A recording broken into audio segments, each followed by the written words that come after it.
So if you're listening to this, that means you've had a week's gap from episode 1, part 1, which means that you've had a week where you've been wondering what on earth was going to be said next in the next pieces, wondering what other nuggets of information were coming from my guest.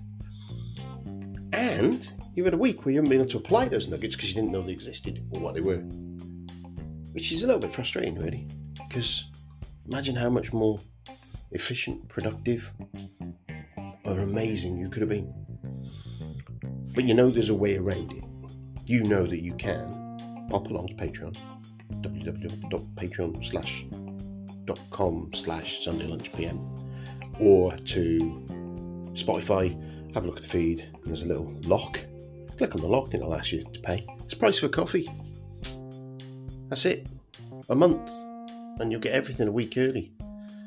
And you won't have bits like this in it with me wittering on about becoming a patron and things like that. So, have a think. And anyway, I'll shut up now because you're probably thinking, just get on with it, Nige.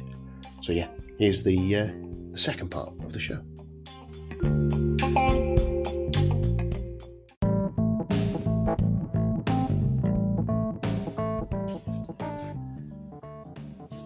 So I have a number of sponsors, affiliate links in the way that it's set up that have kindly allowed me to share their services, really. The first one is Mike Clayton, and Mike runs online PM courses, and it is a great resource for getting those fundamentals of project management trained, reasonably priced, and Mike presents it in an accessible and clear manner. You can check out some of his videos on his YouTube channel and kind of give you a view of where they are. But the code for that, if you go to nigelcreaser.com/online PM courses, all one word, lowercase, that'll redirect you to it. There's very different levels that you can buy. You can buy individual courses, you can buy pathways as well, if you like. And I get a kickback off those. Mike kindly shares me that. So if you do jump on and use it, I hope you find it really useful. I think he has money back guarantees and things like that as well. So there's very limited risk on that. So jump on that, and that again, it's nigelcreaser.com/online PM courses, and enjoy. It's obvious from the, obviously, I mentioned to you before that I follow you on LinkedIn and we're connected. I think we connected there many years ago. I can't remember under what guise it was, but I see that you've obviously got a passion for PMO. I know you've got the RS people recruit the recruitment and side of it, but that PMO passion obviously comes through on all of the things that you share, that you're regularly pushing, and your PMO flash mobs, which is probably for people who've never heard of what the PMO flash mob was. I remember the flash mob crazes from a while ago. Define a PMO flash mob. What is a PMO flash mob? Okay, so you know the flash mob thing where people just started randomly dancing. Yeah. We don't do dancing, although we've thought about it many times. So we just literally took the word because it was about getting people together quite quickly, just to meet up, just to perhaps have a drink in a pub and have some chats about PMO work that they were doing and all that kind of stuff. And that was it. It was just, we're coming up to the 6th year now. So back in those early days, we literally put up a notice on social media. We're going to be in this pub from this time. Anybody using PMO that wants to come along and have a chat, come. And that's what we did. And make it sound easy. It's incredibly difficult, but you start to build up a band of people that come, and then they tell other people that they know and all that kind of stuff. And so flash mob really was just a word that I kind of get it. It reflects what you're doing, isn't it? It's kind of but we also also not too structured. But we also wanted it to have a non-corporate feel. You know, so there's a lot of associations and professional bodies and things like that have that, and that's great. But yeah, I think sometimes, you know, people are not members of things like that, so, and actually prefer something that's a bit more fun, maybe. I mean, I don't know that word fun, but you know, essentially it's an informal thing, you know. That informality can, the formality can put people off sometimes, can't they? And whereas the informality can bring in those people. Yes, absolutely. So it kind of, you know, it evolved. It had evolved because people were then saying, well, actually, we're hearing that this particular subject, or, you know, this theme in our business, and I haven't got a clue what it's all about. You know, does anybody else know anything about it? And what we ended up doing then is thinking, right, okay, well, luckily for me by this point, you know, with a recruitment business, you used to get to know a lot of people. And I thought, well, actually, I know somebody who knows about that. So what about if I can entice him along to come and talk to us? And that's when we started doing a lot more things that were structured in terms of, okay, so this person will come on, present something, and we will all learn about it. And that moved into, okay, well, let's stick a video in their face as well, so we can record that and let other people, wherever they are in the world, can also watch it if they want to, which is essentially what we still do today. So all the things that we do as a flash mob come from the mob, as we call them.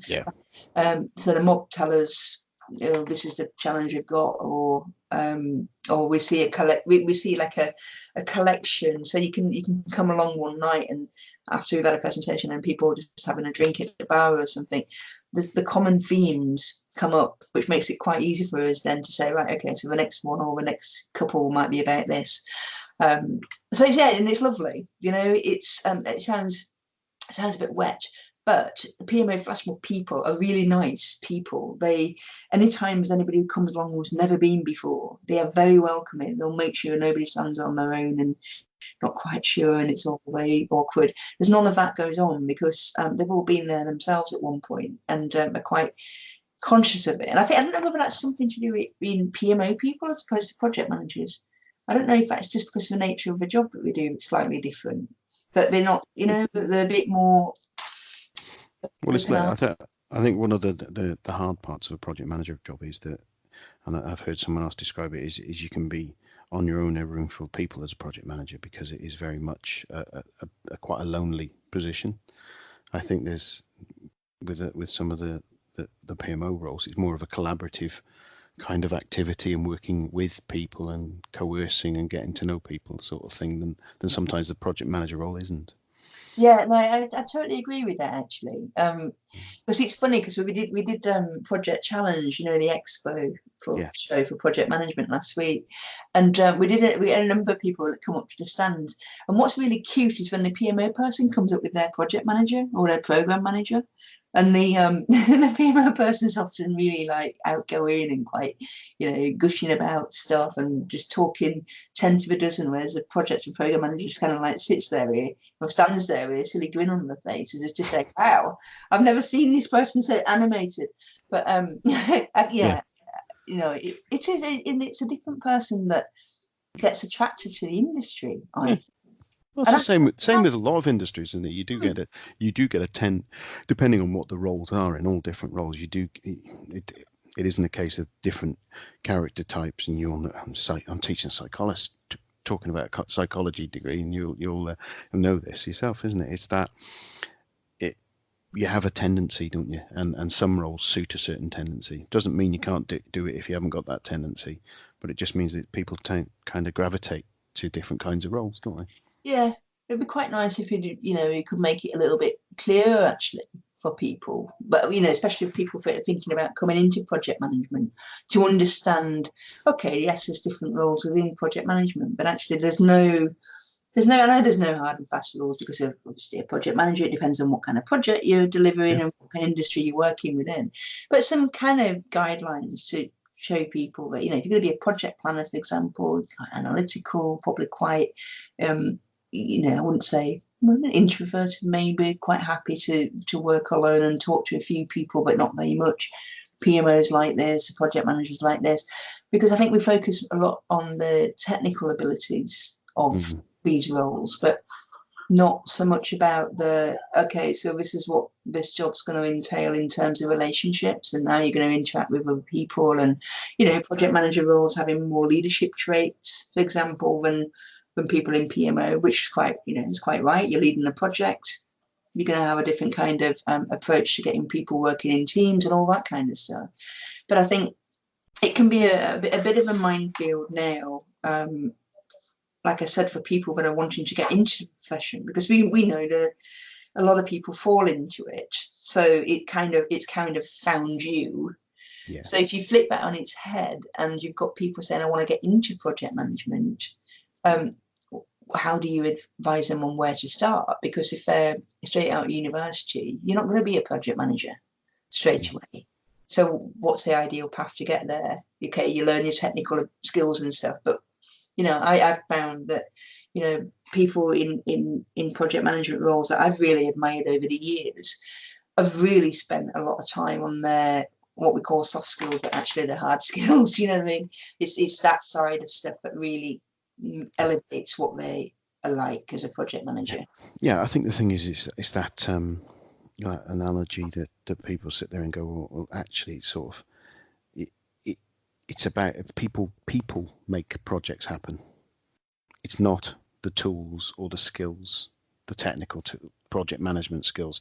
If you've got the PMBOK of whatever certification body you've got sat by your desk, that ain't going to get the project delivered. Microsoft Project's never going to get it delivered. It's the relationships you have with your stakeholders and with your team and with anyone that you come into, those and your suppliers, all those people. That's how you make it happen. The people, not the actual tools. Yeah. Quite difficult to do though, isn't it? When you never said it was easy. Well, this is the thing. I think a lot of people look at the project management career and see that, this looks like a great job. Look at the salaries and all that kind of stuff. And I think some people think that it is but again, the issue that I have is that from a recruitment point of view, again, is that we can be recruiting for a project manager 1 minute that's, is working on a project that's low risk, not very many people working on that project within a certain sector, and we're looking for like £25,000 a year. And then the next role could be, a massive project, massive span of control, large budget, big risk, and you're looking at 90k. Yeah. So from the outside looking in, it must look extraordinary. I mean, how can a profession be that broad, in terms of the kind of people that they're looking for to work in it, and how to navigate people through that, which is essentially when I left industry and started the business. The early days were that it's quite novel actually thinking about it now, but back then, 2002, we didn't have the dominance of Prince 2. Which seems really bizarre now, but you could still, you could almost categorize people in a way of, this person's done their Prince 2. That'll be one person out of 20 who apply for a job that's done their Prince 2. And now it's going to be it's the other way around. Yeah. So back then, and that's only 17 years in terms of how much that's changed.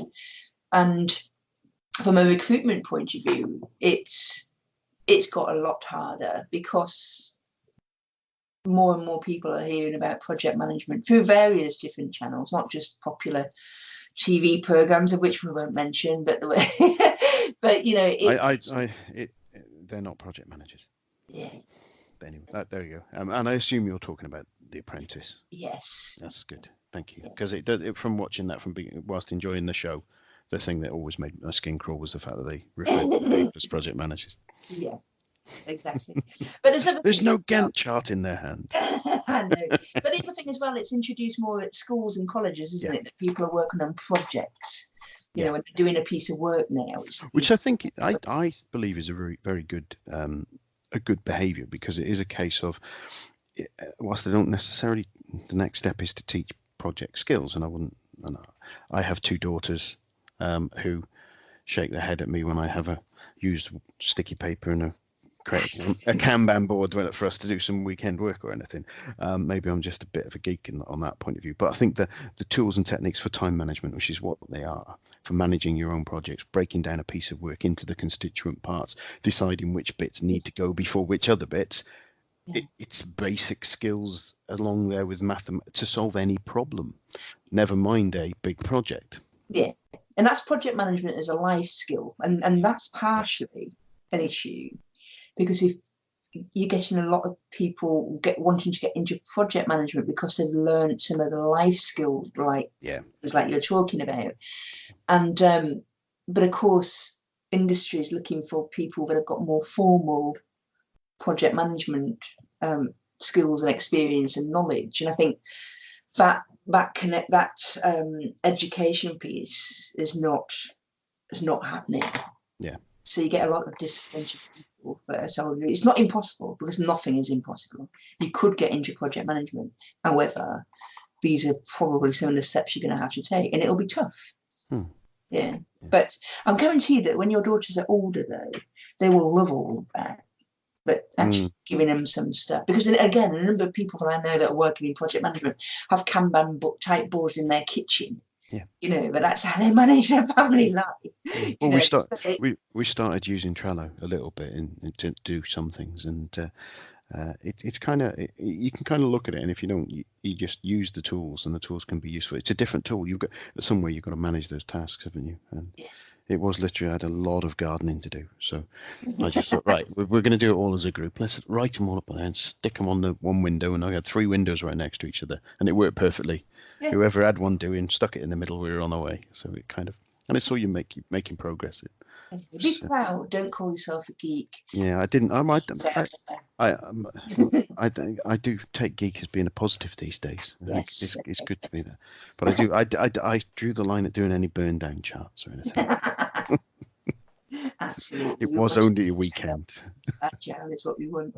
But but yeah, I mean, it has been fascinating to kind of reflect a little bit on where we've been since we started the recruitment stuff, because, you know, I've met so many businesses, worked with so many businesses over that time, and got a real just like an insight into pretty much how most industries do projects. Yeah. And helping businesses to translate what they've got in terms of what they're looking for to the marketplace. Because even now, I mean, that's why you'll always have recruitment agencies until an organization can articulate what it wants based on what the people it is that are out there in the marketplace can understand, and vice versa. And project management's tricky, because it means different things to different people. I mean, you know, project management, and then you've got program management and portfolio and PMO and all of these things. Yeah, and quite often you end up with business analyst in there as well, or architect, as some of the requests from some organisations as well. Yeah, and change managers, and there's a whole. When you get project manager / architect, it's kind of thing, which do you want? Welcome to our world. Yeah, I know. It's fascinating, because we're in a position where we can ask those questions on your behalf as a project manager.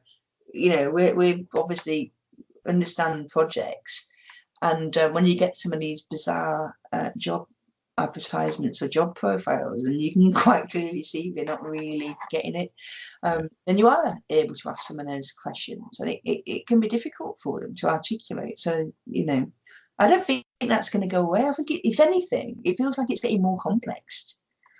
You know, now we've got people harping on about agile every 2 minutes. That's thrown into the mix as well. You know? And what is it going to be in another couple of years?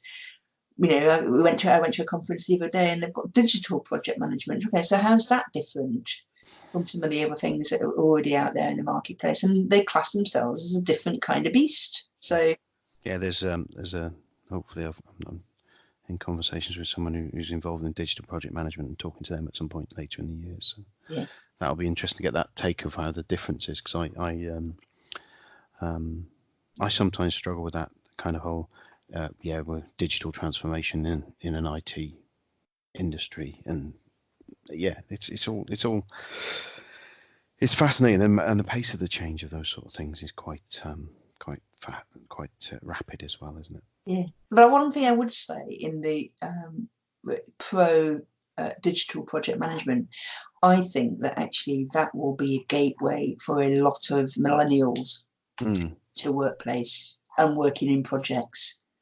Yeah, because I suppose the thing is that traditionally you've either got to be someone who's been in the coding team, who's come in to do full on, you're part of that team and you've ended up being a good coder or whatever, and then you're managing some coders, and then someone says, do you want to run a project?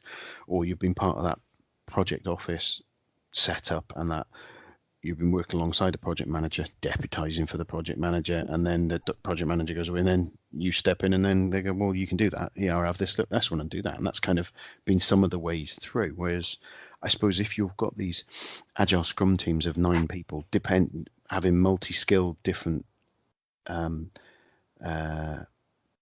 people in there, some people, that'll be an easier, sort of in quotes, easier way in, or simpler way in than where we are at the moment, because those other routes are a bit more difficult, I think, because you tend to get segregation of the and that is just my experience. You'll see a team of technical people, and they will be a team and managed separately, rather than a project with some technical people. When I was starting out, where you would have the project manager and the technical team were all part of the same team. Right? There's a lot more matrix stuff going on these days. Yes, no, I totally agree.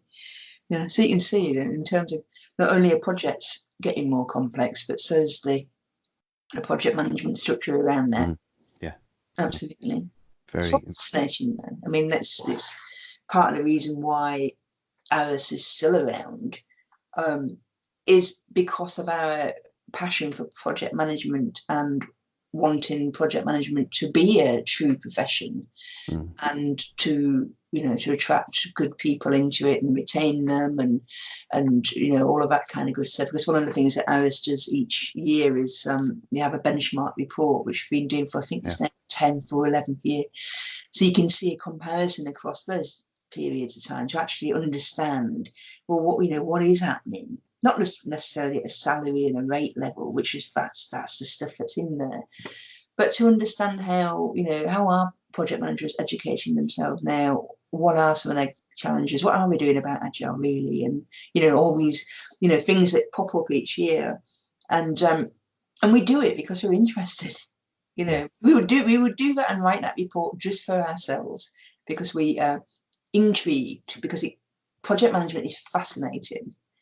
It's a great industry to be in. Very incredibly frustrating and stressful and all of those other negative words, but it is fascinating. And I love the fact that I've got the way that I see it is I'm one little corner of it about PMO stuff,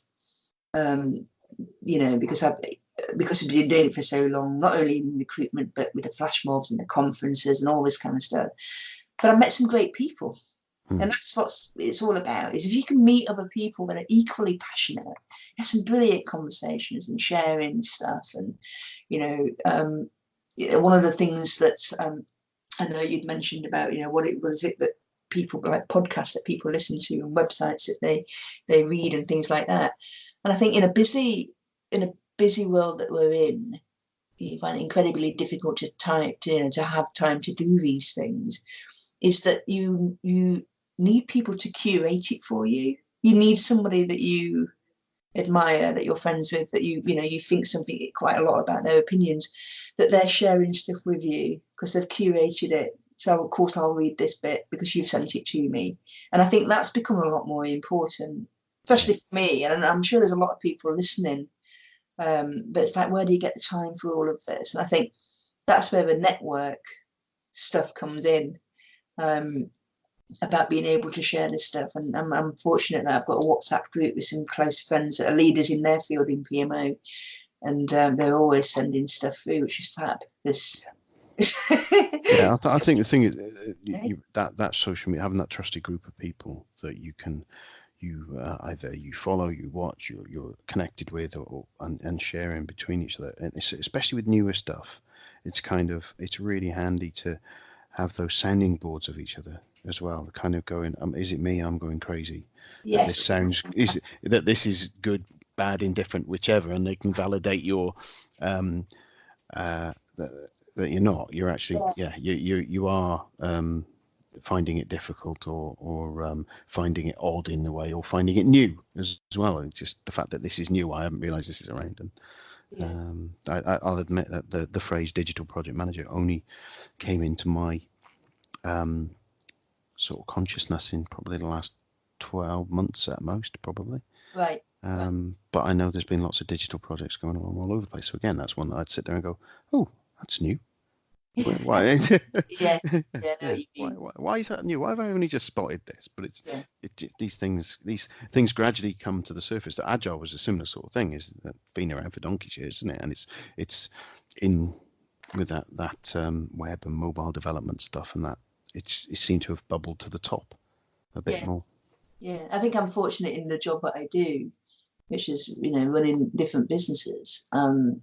That if I see something like that and it piques my interest, I feel like I can just go to that person, just, can I read more about what you're doing, or, ask some questions or whatever. But because I've got a feeling that I could use it, for example, with Flashmob, I've kind of got to, I suppose I'm curating for the PMO community. So I'm getting stuff curated to me, and then I'm also curating it on with things like PMO Flashmob, and it's invaluable because of time. Yeah. You kind of want people to just say, just read this bit if you want to get a grasp of that particular subject. But I know it's at your level that you're at. Just read that and you'll be fine. Right, great, fantastic. And I think the more you've been around project management, the thing that also concerns me is that you don't make time for that, because that you think, oh, I know it all, and I've been around the block quite a long time now. I'm absolutely, I don't need to know all of this stuff, or I'm going to be disparaging about this whole, I don't know, Agile thing. Oh, it's just, like normal projects. They're just calling it, I've been that person saying that. Yeah. Right. Yeah, and I've used, and I've got myself certified, and I've been using some Agile techniques since. So it's that thing, isn't it, where you first hear about it and you think, I haven't got time to really understand it sometimes, and you kind of poo-poo it, don't you? Yeah, but we need the seasoned PM to be doing these kind of things. I am concerned about.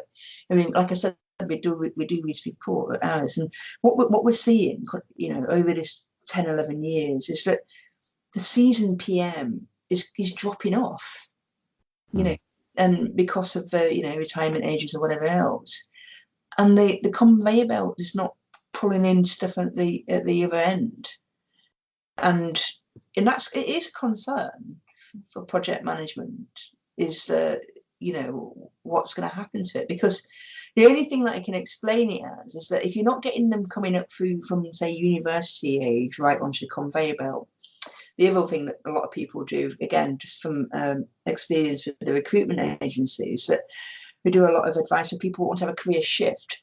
Yeah. So they've actually got experience as just any kind of job before, nothing related to project management, and they're trying to make a shift. So they're not going to necessarily come in at the bottom end. They might come across mid-career, but we have no idea how many people are considering doing that mid-career. So this conveyor belt at the moment is empty in the middle. Yeah.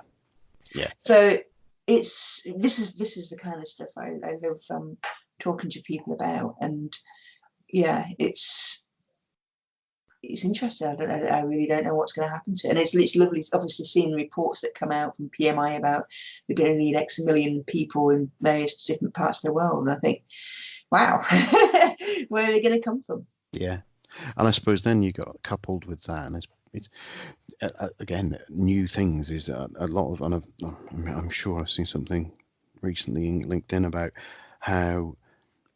It was PMI actually was talking about how AI is going to affect the project manager job, and I think again how it would affect the PMO role as well, and how, again that will change the role of those the sort of. I saw a few things where someone robots are coming, whatever, they'll take all the jobs or whatever. But there was one quite insightful thing is that. Brilliant. I can now if that happens and they take away all this, I can concentrate on the most important and interesting parts of my job, dealing with the people.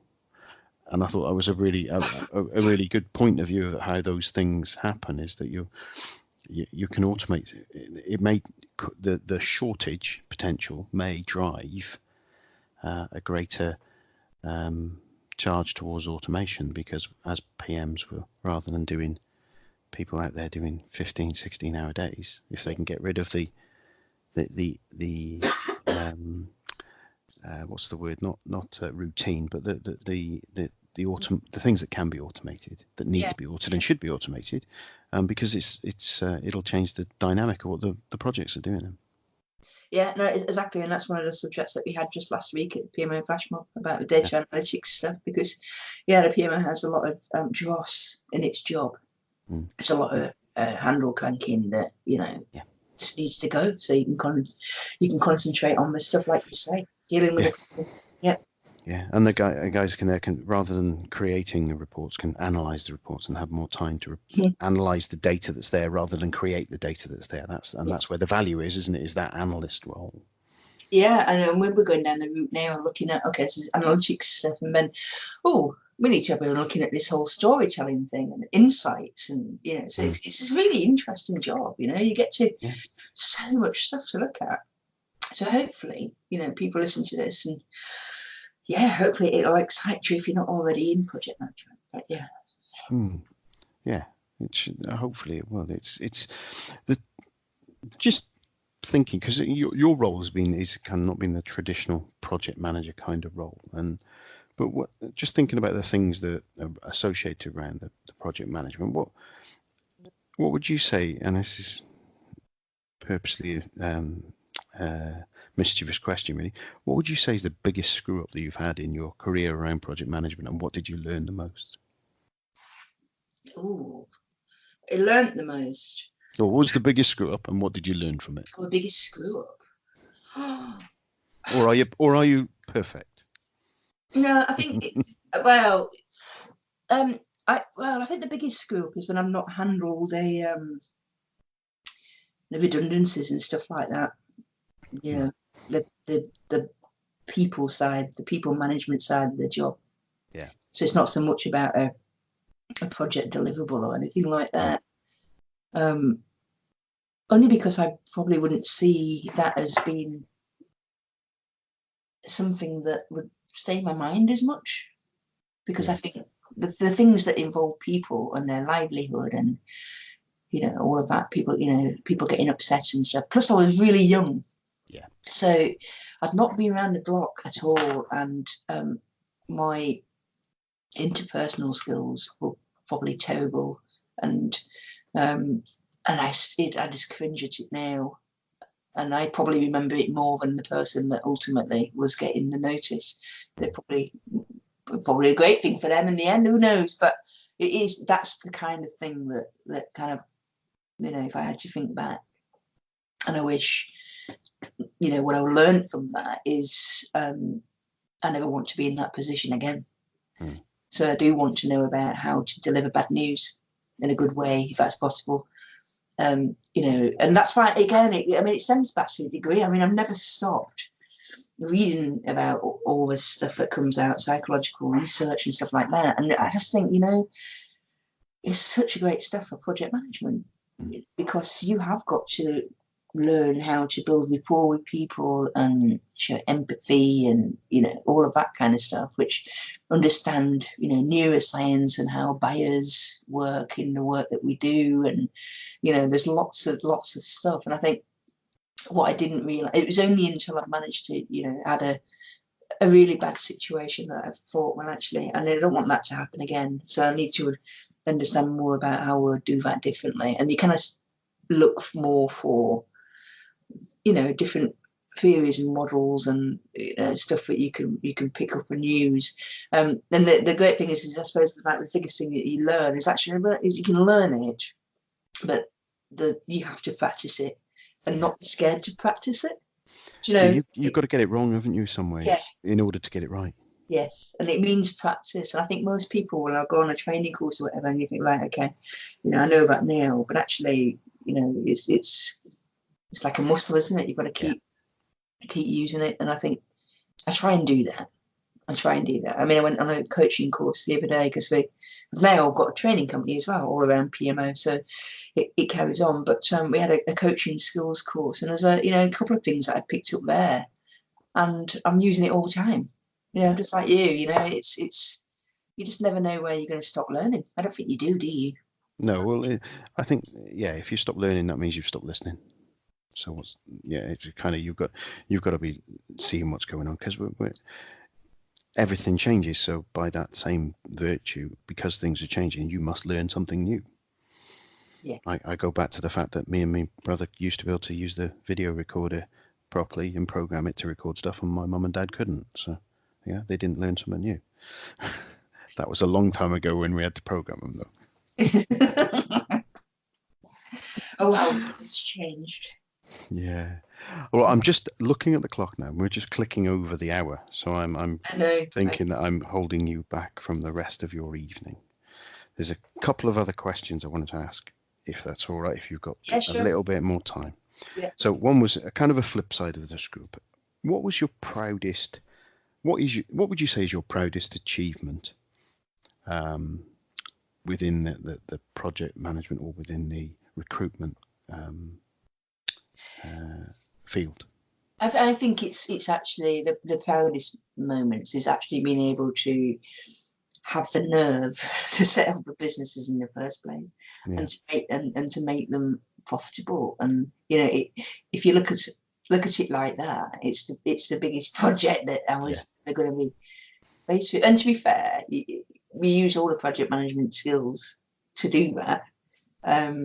It's again, you talk to a lot of people that want to set up their own businesses in, be project management consultancies or, anything like that. And it's such a great skill set to have to set up a business. But it is the proudest thing, immensely proud of the experiences I've had in setting up those businesses, which, all of them are still going in. And it makes me incredibly busy, but really, really pleased with it all. Yeah. Cool. Yeah, sounds good. So the final one then is, what would you tell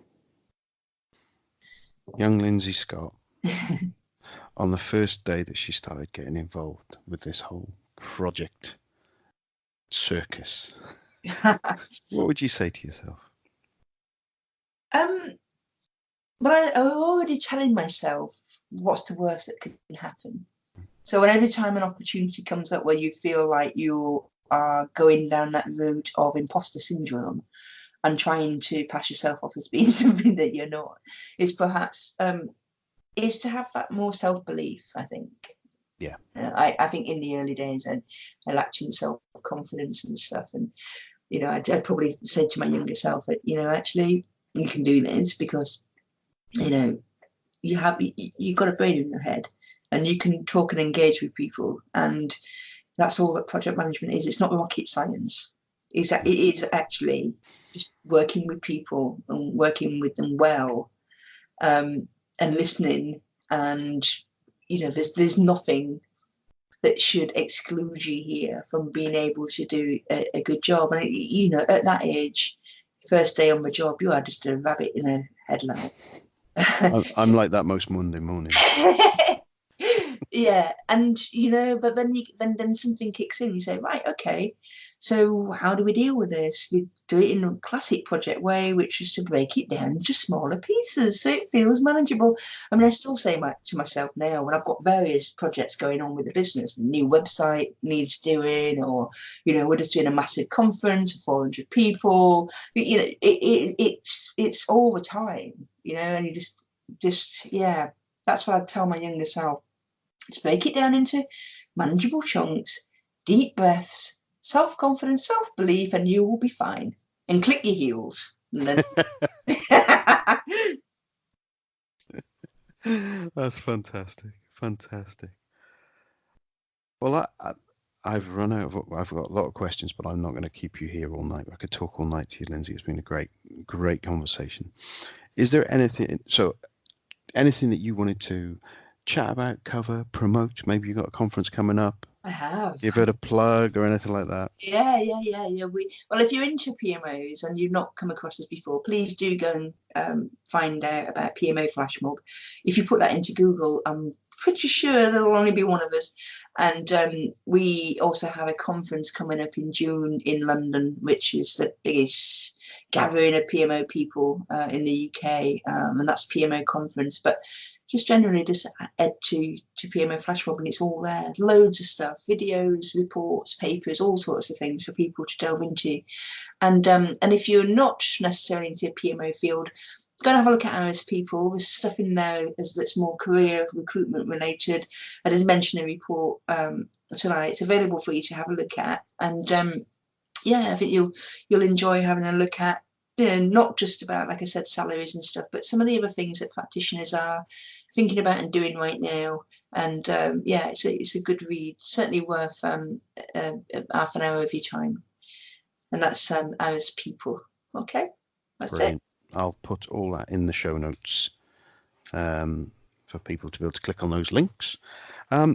Finally, thank you very much and have a wonderful evening. Thank you. Many thanks to Lindsay for an interesting and entertaining interview. If you know anyone who has an interesting take on project management, then get them to message me at sundaylunchpmpod@nigelcreaser.com.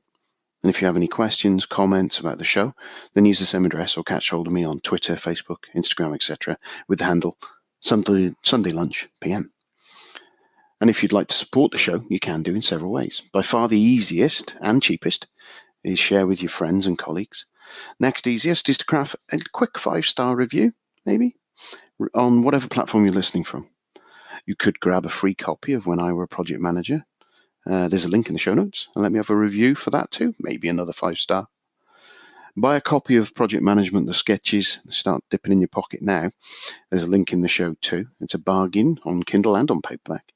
Or support us on Patreon, where I have patreon.com/sundaylunchpm. But more important than all of these, it would be great for you to join me again next time. And remember, #Project Management is funny. Well, it's goodbye from me, Nigel Creaser, and it's goodbye from him, the Sunday Lunch PM. Goodbye.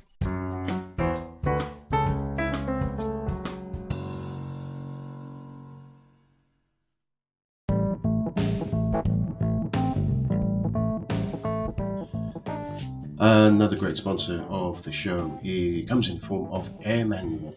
AirManual is it's a tool for documenting process, which and best practices.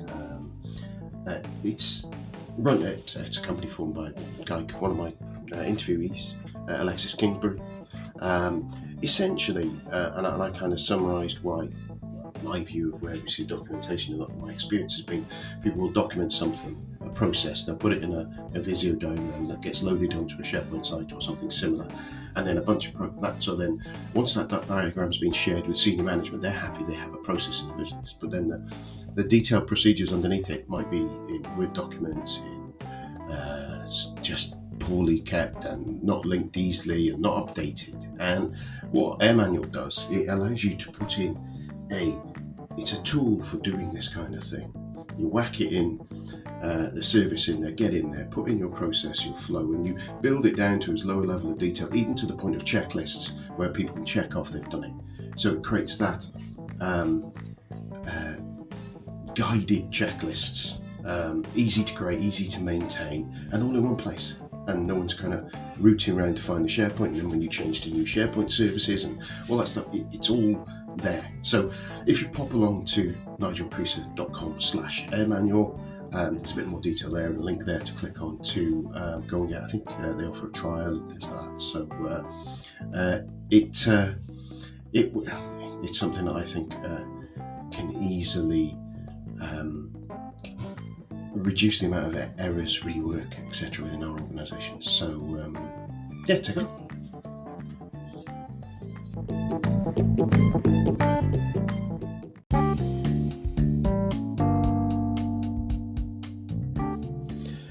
So this is my final wrap up.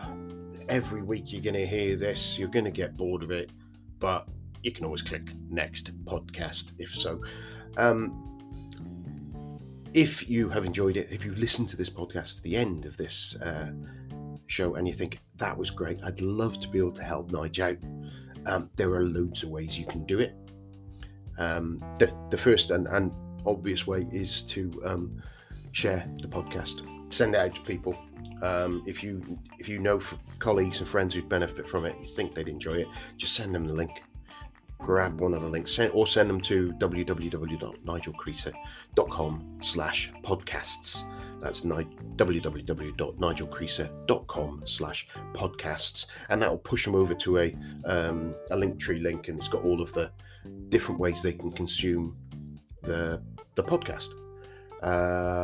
If you are feeling generous and have a big bag of cash, you could grab a copy of one of my books. Obviously, they're available in all the usual places, in print and digital.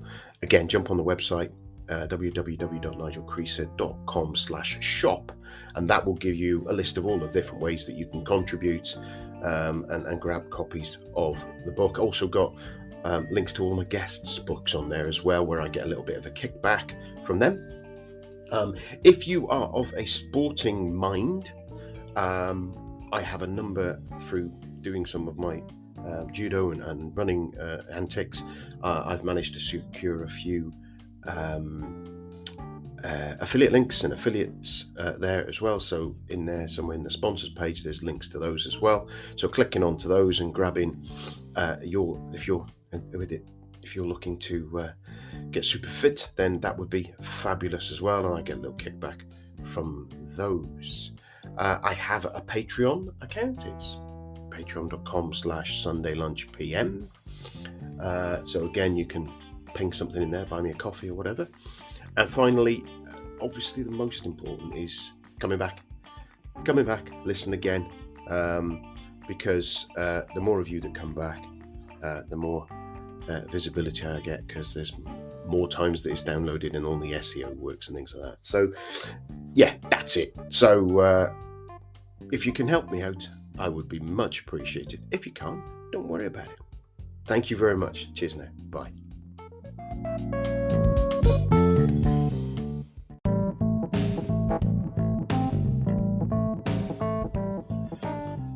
My latest, the latest affiliate that I've got on the show now is Riverside.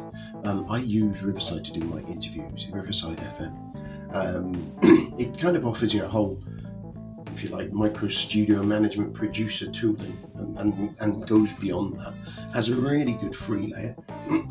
And I've been using it for a while now. I find it really good. When I've had issues, even though I'm not on one of the higher paid levels, the support has been quick, responsive and of high quality, and people keen to help me. The organisation seems really good. The product seems really intuitive. And quality is really good as well. And it's a clever way of doing it is when you're recording through your browsers, so you've not got loads of desktop resources being used compared to some other products that I've used. And what they also do is they stream a lower quality version of it up onto as you're doing the interview, so you're not burning bandwidth while you're doing the interview and potentially impacting on the quality of the conversation.